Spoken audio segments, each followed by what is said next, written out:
Bismillahirrahmanirrahim. Rabbi zidni ilman warzuqni fahman afiyan ya Allah.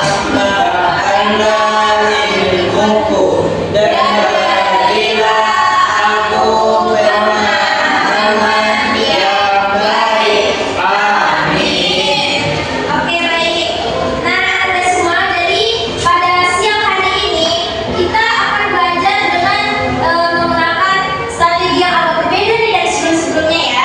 Nah, jadi di sini Ibu minta kalian bentuk 3 kelompok yang isinya satu kelompok 2 orang saja.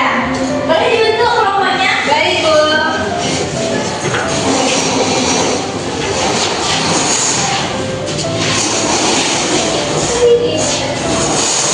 Jaga dekat saja berdua. 1, 2. Nah, oke. Jadi ini nanti Ibu akan kirim materinya ya ke kalian masing-masing. Nah, di sini kalian baca materi itu, kalian pahami, terus kalian buat satu kelompok itu 3 soal ya. Nah, oke, di sini Ibu akan bagi kertasnya. Jadi kalian buat di kertas ini masing-masing kelompok itu 3 pertanyaan yang kalian kurang pahami tentang materi pembelajaran hari ini. Jadi materi pembelajaran hari ini yang akan Ibu kirimkan adalah tentang sholat. Baik, ini kelompok 1, kelompok 1, ini untuk kelompok 2, dan ini untuk kelompok 3. Nah, Ibu beri waktu 10 menit untuk kalian membaca materinya, memahaminya, terus kemudian kalian buat soal masing-masing kelompok 3 ya. Oke, bisa dipahami? Bisa, Bu. Oke, siap. Mulai membaca, anak-anak. Baik, Bu. Udah? Udah dibuat soalnya, anak-anak? Udah, Bu. Nah, oke, sekarang soal yang kelompok ini pindahkan ke kelompok ini coba. Nah, nomor 2. Habis itu yang kelompok 2 ini sini. Biar pindah ke kelompok 3. Nah, yang kelompok 3 ini pindah ke kelompok 1. Nah, sekarang coba kalian baca soal tadi yang dibuat kawan-kawan kelompok lain itu. Mana yang kalian memang rumit soalnya menurut kalian tidak tahu. Jadi kalian ingkari nanti ya. Ya, Bu. Pilih salah satu aja. Oke, coba dibaca. Sudah, Bu. Dibaca, Bu. Enggak. Dilingkari ya, Bu. Dilingkari ya. Nah, udah, kemudian ulang waktu lagi, satu lagi. Nah, bersih kan? Nih, coba baca ya. Nah, sudah. Coba baca lagi soal dari kelompok yang lainnya. Ambil dulu. Ya. Ya, sudah dipilih soalnya yang rumit menurut kalian. Ya, Ibu minta ya kertasnya.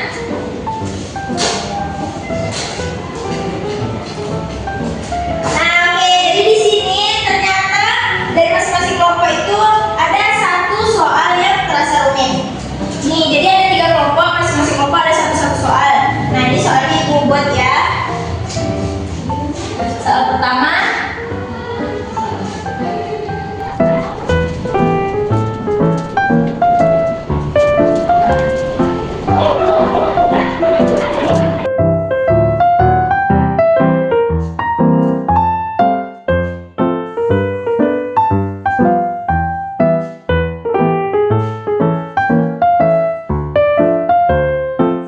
Oke, ada semua. Jadi sudah terkumpul ya 3 soal dari anak-anak semua masing-masing.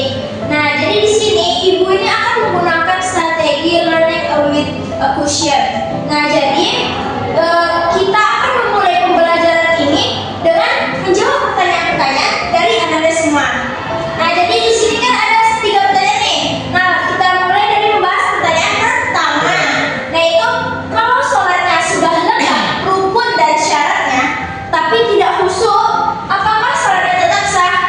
Nah, wah, ini pertanyaan yang bagus ini ya. Nah, perlu Anda ketahui semua. Jadi sholat itu ada 2 hal, yaitu ada sah dan sempurna.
sholat itu adalah obat juga.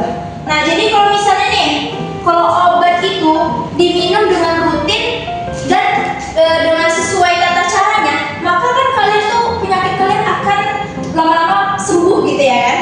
Nah, begitu juga dengan sholat. Kalau sholat ini kita lakukan khusyuk, kita lakukan dengan semestinya sholat, dan perilaku kita juga baik, sesuai lah dengan sholat itu. Nah, jadi sholat ini akan berpengaruh di lingkungan kita juga, dengan perilaku kita juga. Tapi kalau misalnya kita cuma sholat aja nih, tapi nggak kita amalkan, apa aja sih perbuatan baik itu kan? Nah, jadi itu percuma aja gitu kan sholat kita. Nah, jadi di sini tuh yang salah itu bukan sholatnya, tapi itu cara kita menjalankan sholatnya itu yang belum benar-benar sampai ke hati kita. Jadi kalau misalnya orang-orang yang sholat, orang-orang dia sholat, tapi ternyata perilakunya masih buruk, itu berarti dia telah gagal melaksanakan apa-apa saja kebaikan-kebaikan yang ada pada sholat ini. Begitu ya, Nana? Iya, Bu. Nah, jadi kita kalau misalnya sholat harus kita amalkan juga perbuatan-perbuatan baiknya. Jangan kalian lakukan perbuatan-perbuatan buruk. Nanti akibatnya sholat kita jadi kurang diterima gitu kan oleh Allah Subhanahu wa taala. Nah, sekarang lanjut ke pertanyaan ketiga, yaitu dari kelompok 3. Yaitu pertanyaannya, apakah sholat yang dikerjakan karena takut dimarahi orang tua atau guru itu tetap mendapat pahala? Pertanyaan yang bagus ini, tangan untuk kelompok 3. Nah, jadi perlu Anda ketahui, kalau kita sudah mengerjakan sholat, walaupun kita itu disuruh gitu kan, atau karena takut dimarahi, nah itu tetap sholat yang kita lakukan itu tetap sah ya. Nah, jadi ingat ya, kalau sholat yang kita kerjain itu walaupun kita disuruh ataupun kita takut dimarahi kan, nah itu sholat tetap sah. Tapi nih perlu kalian ketahui, niat sholat itu harus benar-benar dari hati. Jikalau kalian sholat itu dengan niat karena takut dimarahi, nah itu pahalanya tuh ya nggak full gitu, nggak sempurna ya kan. Jadi kalau misalnya kalian sholat dengan niat karena Allah, karena ridho karena Allah, nah itu maka pahala sholat kita itu akan sempurna, akan dinilai ibadah oleh Allah Subhanahu wa taala. Jadi kayak ibaratnya belajar nih, kita sekolah kan kita disuruh sekolah tuh kan. Misalnya nah bangun pagi, nah ayo ke sekolah.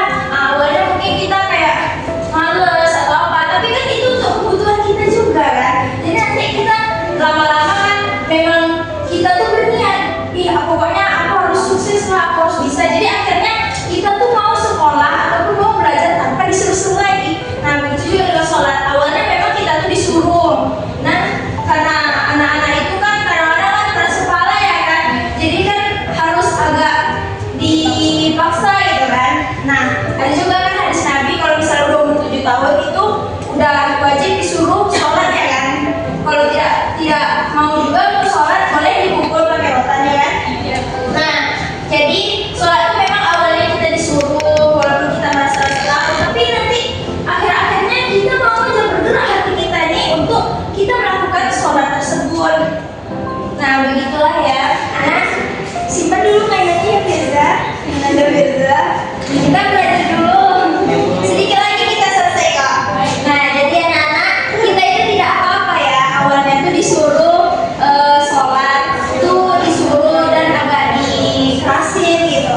Tapi kita sendiri juga harus belajar meluruskan niat bahwa sholat itu memang ibadah dan keperluan kita selama kita hidup. Nah begitu.